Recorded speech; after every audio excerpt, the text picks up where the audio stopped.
CBS News wants to be in the news. It's not just reporting the news. That's according to reporting from the New York Times about the newly revamped CBS under the helm of Bari Weiss. She's essentially put out memos, told her staff, we want to be the news. They had a big 10-day promotion around the country to sort of showcase their new anchor and get more attention. It didn't go very. So here's what happened. They became the butt of jokes. Now, Tony Dokapil is their new anchor, and I have nothing against him. The guy has world-class hair. He's really good at showing his full head of hair. And am I jealous? Maybe more than a little. Okay. But the idea that Americans are suddenly going to flock to the long-time third place CBS News to get their news just seems anachronistic at many levels. And it just seems like they're fighting old battles. There's something about the whole positioning of Bari Weiss, and it seems to be very 2020. If everything is about anti-woke and don't do anything that anyone would think is liberal or progressive or that a Democrat might like, seems to be their mantra. And as I mentioned before on this show, for news consumers like that, they already have Fox News Channel.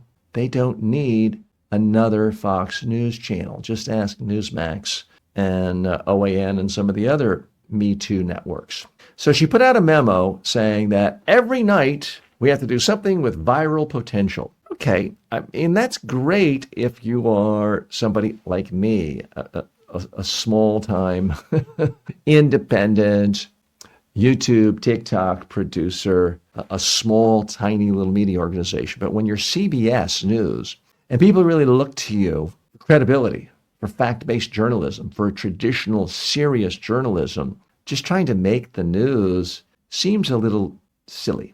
But she put out messages doing this. So what happened in their first full week? The teleprompter broke. And hey, that's happened to me before.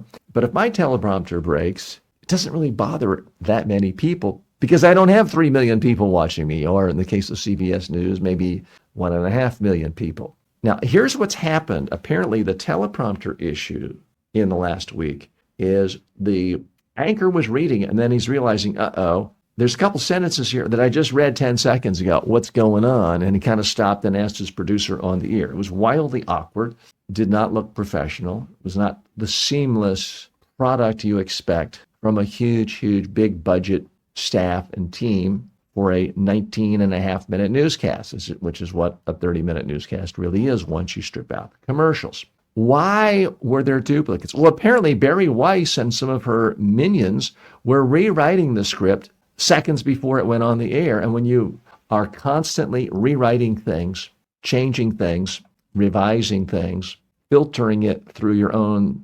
censoring to make sure it's not woke, mistakes happen. Now, the funny thing, at least if you're not a CBS shareholder or executive or Bari Weiss, is that CBS was roundly mocked during the Golden Globes for their shoddy practices. Guess where the Golden Globes was aired this year? That's right. It was on the CBS network. So I happen to really like the comedian Nikki Glaser, who was the host. And here's a couple of things she said that got a lot of laughs. She said the award for most editing, which is kind of like an award, best editing for movies and TV shows, is similar to what a Golden Globes award gives. But she said the award for most editing goes to CBS News, a reference obviously to Bari Weiss striking down stories that were ready to go on CBS News because it might hurt Donald Trump's feelings. And she said it happened on America's newest place to CBS News. So it's the letter CBS is the official name of the network. The way she said it, CBS as in bull news.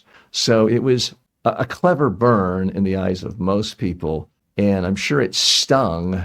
This is not a smooth transition for the people at CBS News.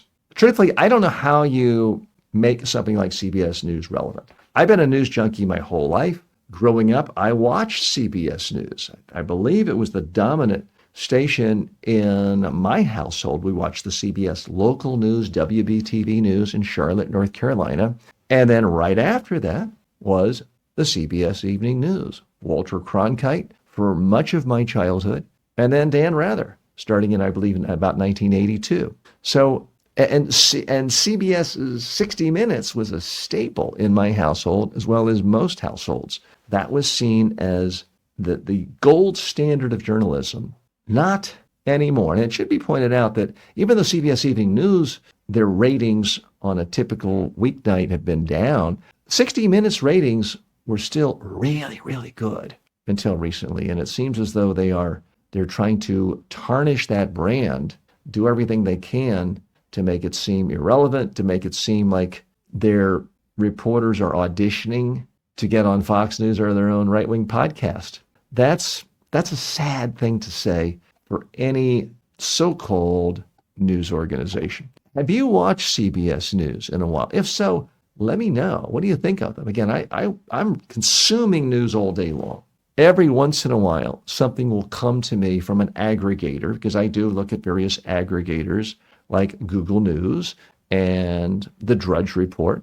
So every once in a while, some story from CBS will come across my path, but I certainly don't watch it with any regularity.